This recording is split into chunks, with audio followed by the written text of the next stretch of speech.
You ever have one of those mornings where you wake up and you already know something's wrong before you even open your eyes? That was me, 7 a.m. on a Saturday, the kind of morning when the whole world's supposed to be quiet, just you and the birds, if you're lucky. Instead, I got ripped out of sleep by what sounded like a Home Depot riot. Power tools, screaming voices, shouting. I stumble outside, hair everywhere, baggy sweatpants and the same t-shirt I'd worn to bed, half expecting to find some neighbor going nuts with the weed whacker. But nah, my backyard, the place where my dad spent 30 years planting, fixing, teaching me how to work the land, my little sanctuary was now straight up a wedding venue. Not a joke. A floral arch taller than my truck stood right where Dad's prized roses used to grow, tables in white linen spread all across the grass like an invasion, workers in matching uniforms scurrying around with chairs, rigging up lights, setting up a full bar, all of it. And there right in the middle of my yard, holding a clipboard like it was a royal decree, was Patricia Coleman. Yeah, that Patricia, president of our HOA Pearls and Navy Blazer, the whole I own this place vibe dialed up to 11. She glides over with this smirk like I just interrupted her meeting. "Oh, good, Nathan, you're up," she says, barely glancing at me. I know this seems sudden, but it's all per HOA rules. Subsection 5.1b, temporary designation of private property for community events with compensation. Then she flashes a folder thick with paperwork, smiling at me like she's handing me a lottery ticket when it's really a parking ticket. I just stared at her, dumbstruck. I mean, community events. In my yard, that's my dad's legacy, not a ballroom for City Hall's favorites. Patricia's eyes never blinked, just slid over the paperwork. Cool as ice. The HOA secured usage rights for $1. She said it's for Sophia Bennett, Councilwoman Bennett's daughter. Surely you understand the importance. She motioned at this blinking tablet on her hip, probably tracking how many breaths I took per minute. "Non-compliance will be noted," she warned, tapping it like she was ordering a drone strike.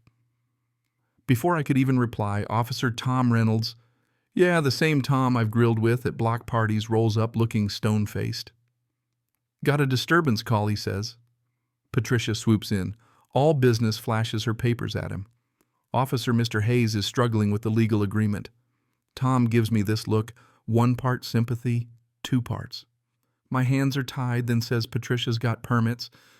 Nathan signed off by Bennett's office, emergency approval. It's technically legal. He drives off, leaving me alone with a growing mob. But I saw the name on the documents. Gerald Coleman, Patricia's late husband, supposedly signed the permits last night at 11:52 p.m. Friday.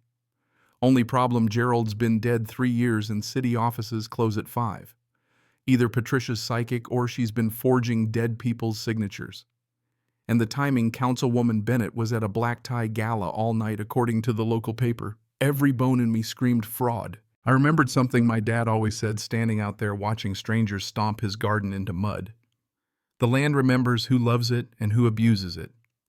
Patricia must have thought she could roll over me because I was grieving, but that's the thing, grief can make you sharp.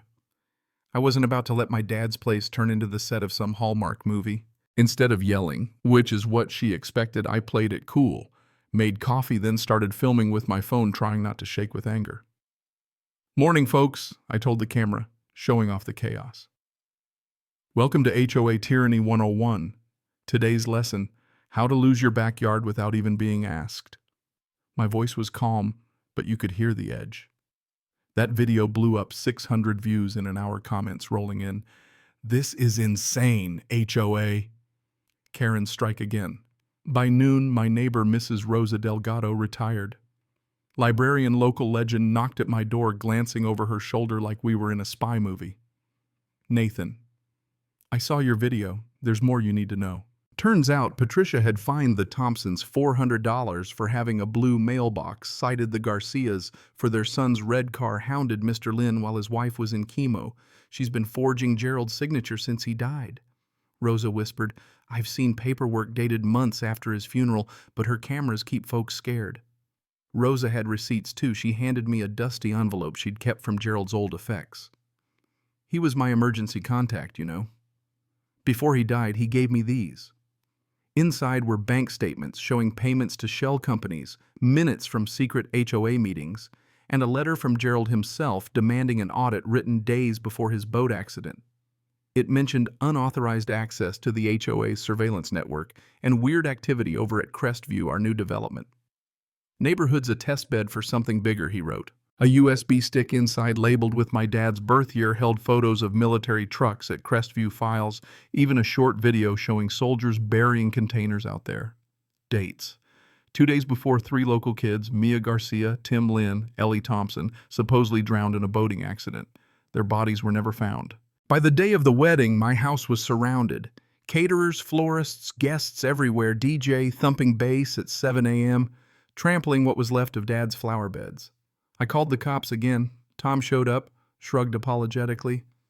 It's been marked a civic event by Bennett's office. My hands are tied. Patricia strutted around like a queen, but I had an ace up my sleeve. Dad's old industrial leaf blower, which my neighbor Bob calls the Hurricane. When the vows started at 11, I fired it up full blast. It sounded like a jet engine. Petals went flying, centerpieces toppled. Even the 4-tier cake caught some air, wound up face down in Bob's pool. Sophia, the bride, shrieked at first, but then she started laughing, really laughing, like a weight dropped off her back. "Thank you," she yelled, dress-ruined frosting in her hair. Nobody listened when I said I didn't want this. Her groom, Alex, just gaped speechless. Patricia lost it, screaming, waving her clipboard, ordering me to stop. "Just doing yard work on my own property," I yelled back, trying not to laugh. Dad always said the land needs a good sweep every now and then. That video, let me tell you, went nuclear, millions of views in 2 days. Hashtag leaf blower revenge trending everywhere. But then the real storm hit. Patricia's lawyers sent me a cease and desist claiming $60,000 worth of damages. Bots swarmed the forums painting me as some deranged loner.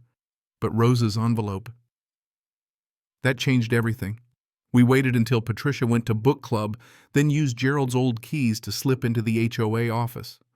Rosa found a hidden panel in Patricia's desk inside a safe. We opened it with a key Gerald had stashed, and there it was, emails between Patricia and some big-shot defense contractor about neighborhood compliance experiments, a classified military report on the Crestview kids' deaths, not drowning but chemical exposure. Turns out those buried containers held experimental compounds. The kids found them and were taken for observation. They never came back. We were still shaking when Patricia's voice echoed outside the office, talking on her phone about the Hayes kid digging too deep and telling someone to move to Phase 3 full containment. My heart nearly stopped. We hid, then bailed out the back straight to Rosa's car. That night, my phone rang, unknown number. "Mr. Hayes, this is Agent Laura Vance, Homeland Security.